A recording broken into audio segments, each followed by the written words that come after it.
ಏನ್ ಗುರು ಇದು ಈ ತರ ಆಗ್ಬಿಡ್ತು New Zealand south Africa T20 match ಇವತ್ತು. ನಿಜವಾಗ್ಲೂ ಕೂಡ ಇದು ಮೊನ್ನೆ ಫೈನಲಿಗೆ ಬಂತಲ್ಲಪ್ಪ ನ್ಯೂಜಿಲೆಂಡ್ T20 ವರ್ಲ್ಡ್ ಕಪ್ ಅಲ್ಲಿ, ಅದೇ ಟೀಮ್ ಇವತ್ತು ಆಡಿದ್ದು.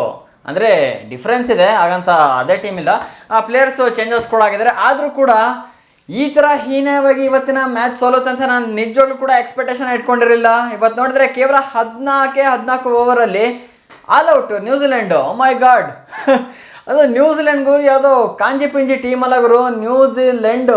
ಮೈ ಗಾಡ್. ಇದು ಇನ್ನೊಂದೇನು ಅಂದರೆ, ನಾನು ಪಿಚ್ ಏನಾದರೂ ಸ್ವಲ್ಪ ಡಿಫಿಕಲ್ಟ್ ಇದೆಯಾ ಏನು ಅಂತ ನೋಡೋಕೋದೆ ಅಂದರೆ, ಇವತ್ತಿನ ಇದ್ದಿದ್ದು ಪಿಚ್ ಅದು ಬೇವ್ ಓವಲ್ ವೆನ್ಯೂಲಿ ನಡೆದಿದ್ದು ಮ್ಯಾಚ್ ಇವತ್ತು. ಸೊ ಇದು ಬ್ಯಾಟ್ಸ್ಮನ್ಸ್ಗಳಿಗೆ ಸ್ವರ್ಗ ಅಂತಾನೆ ಇದೆ, ಮತ್ತೆ ಶಾರ್ಟ್ ಬೌಂಡ್ರಿ ಪಿಚ್ ಕೂಡ ಇದಾಗಿದೆ. ನೋಡಿದ್ರೆ ಇಲ್ಲಿ ಸ್ಫೋಟಕ ಬ್ಯಾಟ್ಸ್ಮನ್ಸ್ಗಳಲ್ಲಿ ಬರ್ದಂಗೆ ಉದುರೋಗಿದಾರಲ್ಲ ಗುರು. ಇಲ್ಲಿ ಏನಾಗಿದೆ ಸರ್ ನ್ಯೂಜಿಲೆಂಡ್ ಟೀಮಿಗೆ? ಮೊನ್ನೆ ನೋಡಿದ್ರೆ ಅಲ್ಲಿ ಕಿತ್ತೂರ್ ಟೀಮ್ ಪಾಕಿಸ್ತಾನ ಬರೀ 114 ಕಾಲ್ಔಟ್ 30 ಓವರಲ್ಲಿ. ಇವ್ರು ನೋಡಿದ್ರೆ ಅವ್ರ ರೆಕಾರ್ಡನ್ನ ಬ್ರೇಕ್ ಮಾಡಿ ಇನ್ನೂ ಕೂಡ ಕಡಿಮೆ ರನ್ನಿಗೆ ಆಲ್ಔಟ್ ಬಿಟ್ಟಿದ್ದಾರೆ. ಏನಾಯ್ತು ಅಂತಾನೆ ಗೊತ್ತಾಗ್ತಾ ಇಲ್ಲ. ಸೊ ನೋಡ್ತಾ ಹೋಗೋಣ. ಚಾನಲ್ ಸಬ್ಸ್ಕ್ರೈಬ್ ಮಾಡಿದ್ರೆ ವಿಡಿಯೋ ನೋಡ್ತಿದ್ರ ಅಂದ್ರೆ ಬೇಗ ಸಬ್ಸ್ಕ್ರೈಬ್ ಮಾಡಿ. ಇದೇ ರೀತಿ ಕ್ರಿಕೆಟ್ ಅಪ್ಡೇಟ್ಸ್ ಮುಂದೆ ಬರ್ತಾನೆ ಇರುತ್ತೆ. IPL ಕೂಡ ಬರ್ತದೆ ಗುರು, ಮಸ್ತ್ ಮಜಾ ಮಾಡೋಣಂತೆ. ಸಬ್ಸ್ಕ್ರೈಬ್ ಮಾಡಿ, ನೋಟಿಫಿಕೇಶನ್ ಆಲ್ ಮಾಡ್ಕೊಳ್ಳಿ. ವಿಡಿಯೋ ಲೈಕ್ ಹಾಕಿಲ್ಲ ಅಂದ್ರೆ ಹಾಕಿ ಒಂದು ಲೈಕ್ ಅನ್ನ ರಪ್ಪ ನಂಗೆ. ಇವತ್ತು ಫಸ್ಟ್ ಮ್ಯಾಚ್ ಇತ್ತು ಸೌತ್ ಆಫ್ರಿಕಾ ಮತ್ತೆ ನ್ಯೂಜಿಲೆಂಡ್ T20 ಸೀರೀಸ್ ಕೂಡ ಇವತ್ತಿಂದ ಸ್ಟಾರ್ಟ್ ಕೂಡ ಆಗಿದೆಯಲ್ಲ. ಸೊ ಇದರಲ್ಲಿ ಇವತ್ತು ನ್ಯೂಜಿಲೆಂಡ್ ಫಸ್ಟ್ ಟಾಸ್ ಅನ್ನ ವಿನ್ ಆಗಿ ಬ್ಯಾಟಿಂಗ್ ಅನ್ನ ಕೂಡ ಸೆಲೆಕ್ಟ್ ಮಾಡ್ಕೊಳ್ತು. ಬ್ಯಾಟಿಂಗ್ ಅನ್ನ ಏನೋ ಸೆಲೆಕ್ಟ್ ಮಾಡ್ಕೊಳ್ತು ಅಂದ್ರೆ ಇವತ್ತಿನ ಪಿಚ್ ಅದೇ ರೀತಿ ಇತ್ತಲ್ಲ ಗುರು, ಶಾರ್ಟ್ ಬೌಂಡ್ರೀಸ್ ಪಿಚ್ ಕೂಡ ಆಗಿರೋದ್ರಿಂದ ಸೊ ಸರಿಯಾಗಿ ಚಚ್ ಬಿಡೋಣ ಹೊಡಿಯೋಣ ಅಂತ ಸೆಲೆಕ್ಟ್ ಮಾಡ್ಕೊಂಡಿದ್ದಾರೆ. ಟಾಸ್ ಅನ್ನ ವಿನ್ ಆಗ್ಬಿಟ್ಟು ಇಲ್ಲಿ ಬ್ಯಾಟಿಂಗ್ ಅನ್ನ ಸೆಲೆಕ್ಟ್ ಮಾಡ್ಕೊಂಡಿದ್ದಾರೆ. ಆದ್ರೆ ಇಲ್ಲಿ ಅದು ಏನಾಯ್ತೋ ಗೊತ್ತಿಲ್ಲ ಗುರು, ಬರ್ತದಂಗೆ ಡಿವಾನ್ ಕಾನ್ವೆ ಹೋಗಿ, ಅದಾದ್ಮೇಲೆ ಲಾಥಮ್ ಹೋಗಿ, ರಾಬಿನ್ಸನ್ ಹೋಗಿ, ಒಂದೊಂದು ಕಡೆಯಿಂದ ಉದ್ರು ಹೋಗ್ತಾರೆ. ಯಾರು ಕೂಡ ಅಲ್ಲಿ 10 ಮೇಲೆ ರನ್ನೇ ಹೊಡೆದಿಲ್ಲ. ಡಿವಾನ್ ಕಾನ್ವೆ ಫಸ್ಟ್ನೇ ಓವರ್ ಅಲ್ಲೇ ವಿಕೆಟ್, ಜಸ್ಟ್ ಒಂದೇ ರನ್ನಿಗೆ ಔಟ್ ಕೂಡ ಆಗಿರೋದು. ಅದಾದ್ಮೇಲೆ ಲಾಥಮ್ ಕೂಡ ಅಷ್ಟೇ ಕೇವಲ 7 ರನ್ನು. ಅದಾದ್ಮೇಲೆ ರಾಬಿನ್ಸನ್ ಕೂಡ ಅಷ್ಟೇ ಕೇವಲ 6 ರನ್ನು. ಅದಾದ್ಮೇಲೆ 4ನೇ ಬ್ಯಾಟ್ಸ್ಮನ್ ಕೆಲ್ಲಿ ಕೇವಲ 5 ಬಾಲ್ಗೆ ಬಲ್ಲಿ. ಏನಾಗಿದೆ ಅನ್ನೋದೇ ಗೊತ್ತಾಗ್ತಾ ಇಲ್ಲ. ಫುಲ್ ನ್ಯೂಜಿಲೆಂಡ್ ಫುಲ್ ಸೈಕ್ ಆಗಿ ಮಕ್ಕಳೇ ಬಿದ್ದೋಗ್ಬಿಟ್ಟಿದೆ ಅತ್ಲಾಗೆ.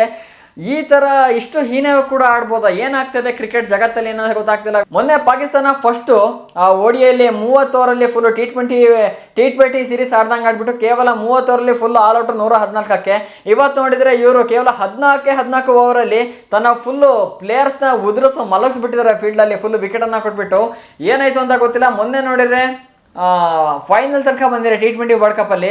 ಇವತ್ತು ನೋಡಿದ್ರೆ ಕೇವಲ 14 ಓವರಿಗೆ ಸೌತ್ ಆಫ್ರಿಕಾದ ಮೇಲೆ ಈ ತರ ಹೀನವಾಗಿ ಸೋತಿರೋದು ನಿಜವಾಗ್ಲೂ ನಾಚಿಕೆ ಗೇಡಿನ ಸಂಗತಿ. ನ್ಯೂಜಿಲೆಂಡ್ಗೆ ಮಾತ್ರ 4 ಜನ 10 ಮೇಲೆ ಹೊಡೆದಿರೋದು. ಒಬ್ರು ಯಾರಪ್ಪ ಇದು ಜಾಕೋಬ್ಸ್ 10 ರನ್ ಹೊಡೆದಿದ್ದಾರೆ. ಅದಾದ್ಮೇಲೆ ಮಿಚೆಲ್ ಸ್ಯಾಂಟ್ನರ್ ಕ್ಯಾಪ್ಟನ್ 15 ರನ್ನು, ಅದು 19 ಬಾಲ್ ವೇಸ್ಟ್ ಮಾಡಿ 15 ರನ್ ಹೊಡೆದಿದ್ದಾರೆ.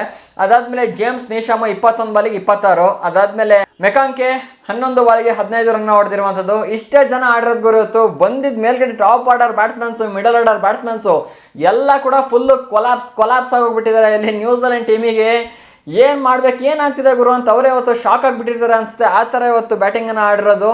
ನೀವು ನಂಬಲ್ಲ, ನ್ಯೂಜಿಲೆಂಡ್ ಅವರು ಪವರ್ ಪ್ಲೇ ಮುಗಿಸೋಲ್ಲಿ 4 ವಿಕೆಟ್ ಅನ್ನ ಲಾಸ್ ಮಾಡ್ಕೊಂಡು 38 ರನ್ ಅಷ್ಟೇ ಹೊಡೆದಿದ್ದು. ಇಲ್ಲಿ ಏನಾಯ್ತು ಇವತ್ತು ನ್ಯೂಜಿಲೆಂಡ್ ಟೀಮಿಗೆ? ಆ ತರ ಆಡ್ತಿದ್ದ ಟೀಮ್ ಇಷ್ಟು ಹೀನವಾಗಿ ಸೋಲುತ್ತಾ?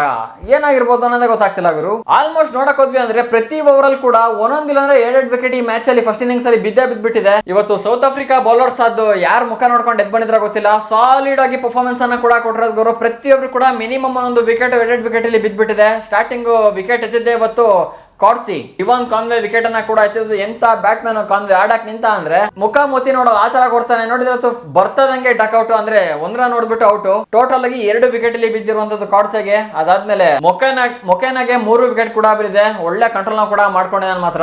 ಅದಾದ್ಮೇಲೆ ಬಾಟ್ಮನಿಗೆ 2 ವಿಕೆಟ್.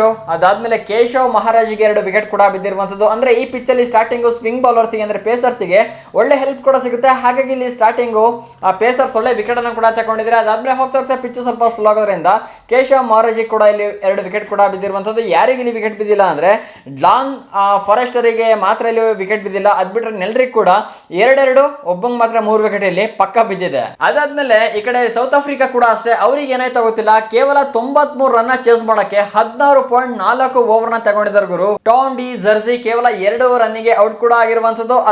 ಅದಾದ್ಮೇಲೆ ಒಬ್ಬನೇ ನಿಂತ್ಕೊಂಡು ಆಡಿರೋದು ಸೌತ್ ಆಫ್ರಿಕಾ ಕೂಡ ಅಷ್ಟೇ. ಏನಾಯ್ತು ಪಿಚ್ಚಿನ ಪ್ರಾಬ್ಲಮ್ ಇಲ್ಲಾಂದ್ರೆ ವೆದರ್ ರಿಪೋರ್ಟ್ ಏನಾದ್ರು ಖರಾಬ್ ಆಗಿತ್ತ ಏನು ಗೊತ್ತಾಗ್ತಾ ಇಲ್ಲ. ಕೊನ್ನರ್ ಅಂತ 2ನೇ ಬ್ಯಾಟ್ಸ್ಮನ್ 48 ಬಾಲಿಗೆ 45 ರನ್ ಕೂಡ ಹೊಡೆದಿರುವಂತದ್ದು. ಐ ಥಿಂಕ್ ಬಿಡುಗರು ಏನ್ 93 ರನ್ ಅಲ್ಲ, ಆರಾಮಾಗಿ ಹೊಡಬಹುದು ಅಂತ ಇವರು ಕೂಡ ಲೇಸಿನೆಸ್ ಮಾಡ್ಕೊಂಡು ಆಡಿದ್ರೆ ನಂಗೆ ಗೊತ್ತಾಗ್ಲಿಲ್ಲ.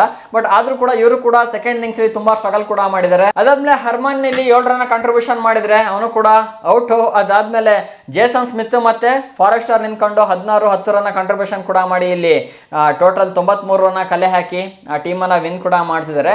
ನಿಜವಾಗ್ಲೂ ಒಂದು ಗೊತ್ತಾಗ್ತಿಲ್ಲ, ಎರಡು ಟೀಮಲ್ಲಿ ಅದೇ ರೀತಿ ಸ್ಟ್ರಗಲ್ ಕೂಡ ಮಾಡಿದ್ರು. 93 ರನ್ ಏನು ಇವ್ರು ನಿಂತ್ಕೊಂಡು ಆಡಿದ್ರು ಸೌತ್ ಆಫ್ರಿಕಾದವರು ಅಂದರೆ ನನ್ನ ಪ್ರಕಾರ ಏನೊಂದು 10 ಓವರ್ ಒಳಗೆ ಮ್ಯಾಚನ್ನು ಮುಗಿಸೋ ಕೆಪಾಸಿಟಿ ಸೌತ್ ಆಫ್ರಿಕಾದವ್ರಿಗೆ ಕೂಡ ಇದೆ. ಅದಾದಮೇಲೆ ನ್ಯೂಜಿಲೆಂಡರ್ ಕೂಡ ಅಷ್ಟೇ ಇಷ್ಟು ಹೀನಾಯವಾಗಿ ಸೋತಿದ್ದಾರೆ ಅಂದರೆ ಇವತ್ತಿನ ಮ್ಯಾಚ್ ಏನೋ ಒಂಥರ ಡಿಫ್ರೆನ್ಸ್ ಅಂತ ನನಗಂತೂ ಅನಿಸ್ತಾ ಇದೆ. ಇಷ್ಟು ಹೀನಾಯವಾಗಿ ಸೋಲೋ ಟೀಮ್ ನ್ಯೂಜಿಲೆಂಡ್ ಅಂತೂ ಮೊದಲೇ ಅಲ್ಲ. ಅದೇ ರೀತಿ ಏನಾಯ್ತು ಅಂತ ಒಂದು ಗೊತ್ತಾಗ್ತಿಲ್ಲ. ಅದಾದ್ಮೇಲೆ ಸೆಕೆಂಡ್ ಇನ್ನಿಂಗ್ಸಲ್ಲೂ ಕೂಡ ಅಷ್ಟೇ ಸೌತ್ ಆಫ್ರಿಕಾ ಆಡಿರೋದು ನೋಡಿದ್ರು ಅಂದರೆ ಏನೋ ಒಂಥರ ಗಡ್ಬಡ್ ಅಂತ ಅನಿಸ್ತದೆ. ಪಿಚ್ಚಿಂದ ಏನಾದರೂ ಪ್ರಾಬ್ಲಮ್ ಇರೋದು, ಇಲ್ಲಾಂದ್ರೆ ವೆದರಿನ ಪ್ರಾಬ್ಲಮ್ನ ಏನು ಅನ್ನೋದು ನನಗೆ ಗೊತ್ತಾಗ್ತಿಲ್ಲ. ನಿಮ್ಗೇನಾದರೂ ಐಡಿಯಾ ಇತ್ತು ಅಂದರೆ ಏನಕ್ಕೆ ಇವ್ರು ಈ ಥರ ಆಡಿದಾರೆ ಅಂತ ನಿಮ್ಗೇನಾದರೂ ಬೇರೆ ನ್ಯೂಸ್ ಇತ್ತು ಅಂದರೆ ಕಾಮೆಂಟ್ ಮಾಡಾಕ್ಬಿಡಿ. ಇನ್ನು ನೋಡಬೇಕು ನೆಕ್ಸ್ಟ್ ಸೀರೀಸಲ್ಲಿ ಅವ್ರು ಇನ್ನು ಯಾವ ಥರ ಪರ್ಫಾರ್ಮ್ ಮಾಡ್ತಾರಂತ ಕಾದ್ ನೋಡೋಣಂತೆ. ಈ ವಿಡಿಯೋ ನಿಮಗೆ ಇಷ್ಟ ಆಯಿತು ಅಂದರೆ ಹಾಕಿ ಒಂದು ಲೈಕನ್ನು. ಇದೇ ರೀತಿ ಹೆಚ್ಚಿನ ಕಂಟೆಂಟ್ಗಾಗಿ ಚಾನಲ್ನ ಸಬ್ಸ್ಕ್ರೈಬ್ ಮಾಡ್ಕೊಡಿ. ಸಿಗೋಣ ಇನ್ನೊಂದು ಫ್ರೆಶ್ ಕಂಟೆಂಟ್ ಜೊತೆಗೆ. ಜೈ ಹಿಂದ್, ಒಂದೇ ಮಾತರಂ.